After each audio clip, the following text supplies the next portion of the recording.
सबको नमस्कार।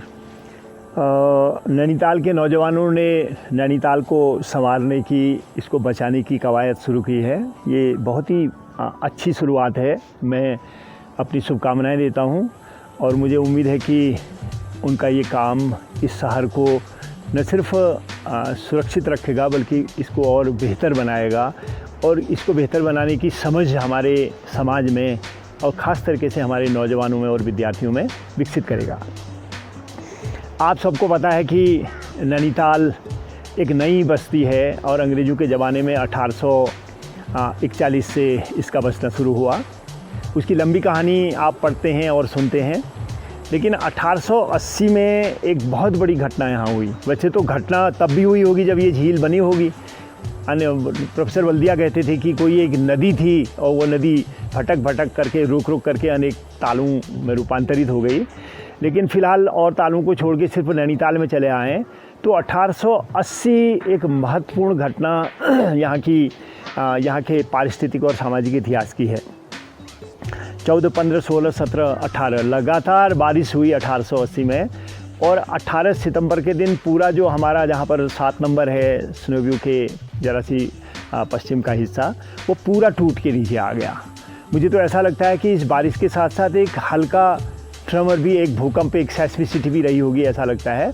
उसने पूरे पहाड़ को ठसका करके नीचे भेज दिया और 150 से ज़्यादा लोगों की मृत्यु हुई। आप ये रिकॉर्ड पढ़ते हैं, पूरी कहानी पढ़ते हैं, उसके विस्तार में जाने की ज़रूरत नहीं है।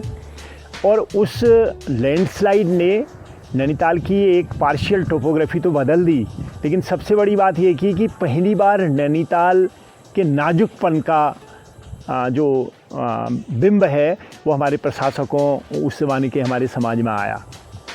पहली बार इतनी नालियाँ बनी, पहली बार जो बरसात के पानी को सुव्यवस्थित तरीके से बहा करके लेक में डालने का सिलसिला शुरू हुआ।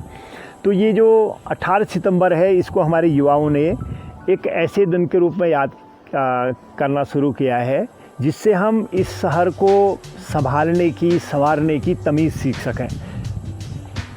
तो अब जब अमृतम ने ये काम आगे बढ़ाया है और हमारे प्रोफेसर साहू कुमाऊं विश्वविद्यालय जो हमारे नौजवान हैं, बहुत सारे हैं और एक तरीके से चुपचाप बिछे हुए हैं खाद की तरह, वह इस काम को आगे बढ़ा रहे हैं। उनके लिए मैं शुभकामनाएं देता हूं। एक सबसे बड़ी विडंबना किसी शहर की ये होती है जब उस शहर के नागरिक ही उससे अलूफ हो जाएं। और हमारी नैनीताल की सबसे बड़ी विडंबना यही है कि हम नागरिक, हम सयाने लोग, मैं अपनी पीढ़ी के बारे में कहता हूँ, हम लोगों ने इस शहर को संभालने की तमीज़ नहीं सीखी। और ये अगर ये नष्ट हुआ है, कमज़ोर हुआ है और इसका बदरंग, इसका चेहरा जो है कुरूप हुआ है, तो उसके सबसे बड़े कारण हमारी पीढ़ी है। हमारी पीढ़ी के हम शिक्षक भी हो सकते हैं, हम व्यवसायी भी हो सकते हैं, हम प्रशासक भी हो सकते हैं और हम कोई और भी हो सकते हैं। लेकिन देर आए दुरुस्त आए, हमारे नौजवान इसको महसूस कर रहे हैं और उन्होंने ये सिलसिला शुरू किया है। बहुत तरीके की दिक्कतें नैनीताल में हैं। सबसे बड़ी दिक्कत तो ये है कि हर कोई चाहता है कि नैनीताल में उसका ठेया बने, उसका घर बने, और उसके लिए फिर वो नैनीताल के जीवन का रिस्क एक तरीके से ले लेता है। नैनीताल में अब गुंजाइश नहीं है। नैनीताल में एक सीमा से आगे कंस्ट्रक्शन नहीं हो सकता है। नैनीताल में आप अब जंगल नहीं काट सकते हो। नैनीताल का पूरा नाजुक जियोलॉजी है, टेक्टोनिक्स बहुत विचित्र किस्म का है। मैं यही कहना चाहता हूँ कि हमारे विद्यार्थी, हमारे युवा अगर ये समझ जाएंगे तो हमारी पिछली पीढ़ी के मुकाबले वो बिल्कुल एक भिन्न रास्ता इस शहर को संवारने, इस शहर को बचाने, बेहतर करने में निकाल लेंगे, ऐसी मेरी उम्मीद है। और उसी उम्मीद पर एक तरीके से हमारी पीढ़ी का एक लबोलुबाव है कि हम अपने अंतिम सालों में जो है इस शहर को ज़्यादा नष्ट होता हुआ नहीं देखेंगे, ऐसी उम्मीद उससे बनती है। एक वाक्य अंत में कहा जा सकता है कि नैनीताल को पाउडर क्रीम, यानी कि नैनीताल को जिसको कहेंगे कि सुंदर, आर्टिफिशियली सुंदर बनाने की ज़रूरत नहीं है, उसको स्वस्थ बनाने की ज़रूरत है। अगर वो स्वस्थ हो जाएगा तो सुंदर अपने आप हो जाएगा। हाँ, कोशिश ये हो रही है, उसको स्वस्थ बनाने की कोशिश नहीं हो रही है, उसको पाउडर क्रीम चपेटने की एक तरीके से कोशिश हो रही है।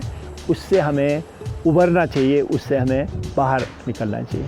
हमारे पास सिर्फ एक नैनीताल है और हम उसको खोना नहीं चाहते, और मेरी उम्मीद है कि युवा लोग उसे खोने नहीं देंगे।